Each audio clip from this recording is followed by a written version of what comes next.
Sumba, Nusa Tenggara Timur dikenal karena keindahan alamnya yang magis dan kekayaan budayanya yang masih murni.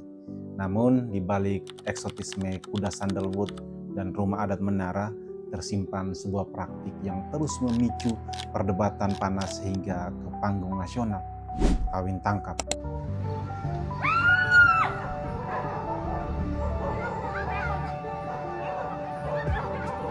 Ini kawin paksa.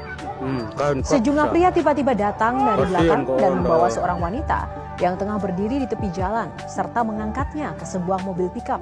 Seorang wanita lainnya yang berada di dekat korban berusaha mencegah.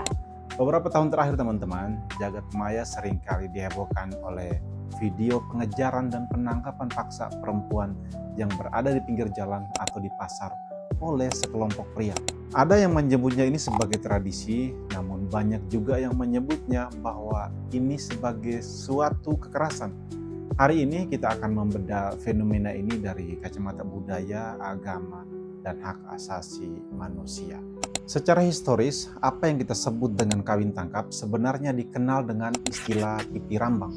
Namun, penting untuk dicatat bahwa praktik yang terjadi belakangan ini seringkali merupakan penyimpangan dari nilai luhur aslinya. Dilansir dari Jurnal Penelitian Universitas Kristen Satya Wacana, secara adat, piti rambang ini sebenarnya adalah jalan pintas yang diambil ketika ada kendala dalam proses peminangan formal, seperti besaran belis atau mahar yang terlalu tinggi atau hubungan yang tidak direstui oleh pihak keluarga.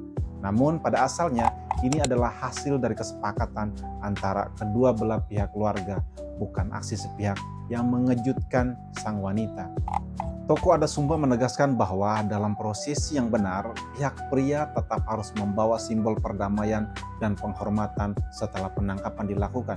Masalahnya, seperti yang dilaporkan oleh Komnas Perempuan, praktik ini seringkali dieksploitasi sebagai kedok untuk melakukan penculikan dan pemaksaan perkawinan tanpa konsensual yang justru mencederai marwah adat Sumba itu sendiri. Lalu bagaimana dengan aspek religi? Teman-teman, Sumba memiliki perpaduan unik antara penganut agama resmi dan kepercayaan asli yang kita kenal dengan Merapu.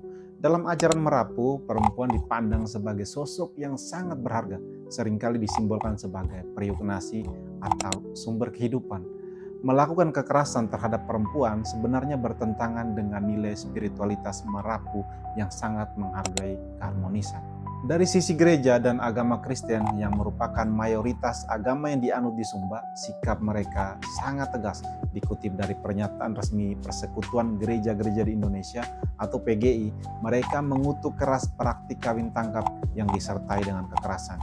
Agama memandang pernikahan harus didasari oleh kasih dan kesukarelaan antara kedua belah pihak. Gereja di Sumba terus melakukan edukasi kepada jemaat agar memisahkan mana tradisi yang harus dilestarikan dan mana perilaku kriminal yang berlindung di balik nama adat.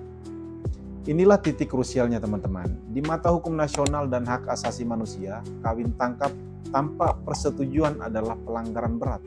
Berdasarkan laporan dari Human Rights Watch dan Lembaga Bantuan Hukum atau LBH APIK, praktek ini memenuhi unsur penculikan atau yang termuat dalam pasal 328 KUHP dan perampasan kemerdekaan seseorang. Terlebih lagi dengan disahkannya Undang-Undang Nomor 12 Tahun 2022 tentang tindak pidana kekerasan seksual atau Undang-Undang TPKS. Posisi hukum bagi pelaku kawin tangkap semakin terjepit. Pasal 10 Undang-Undang TPKS secara spesifik mengatur tentang pemaksaan perkawinan termasuk yang dilakukan dengan dalih budaya. Pelakunya bisa terancam pidana penjara hingga 9 tahun. Pemerintah daerah di Sumba bersama Kementerian Pemberdayaan Perempuan dan Perlindungan Anak juga telah menandatangani kesepakatan bersama pada tahun 2020 untuk menghentikan praktik ini secara total karena dianggap sebagai bentuk diskriminasi dan kekerasan terhadap perempuan. Teman-teman, melestarikan budaya adalah kewajiban, namun kemanusiaan harus tetap menjadi kompas utama. Menjadikan perempuan sebagai objek dalam sebuah pertunjukan penangkapan bukanlah cara yang terhormat untuk menjaga warisan leluhur. Tradisi harus berevolusi. Sumba yang maju adalah Sumba yang mampu memuliakan perempuannya, memberikan mereka hak untuk memilih masa depannya sendiri, tanpa rasa takut akan dicegat di tengah jalan. Kita mendukung langkah para tokoh agama, para tokoh adat, dan pemerintah yang kini mulai berani berkata cukup. adat tidak boleh melegalkan kekerasan. Terima kasih sudah menonton video ini hingga akhir. Semoga bermanfaat.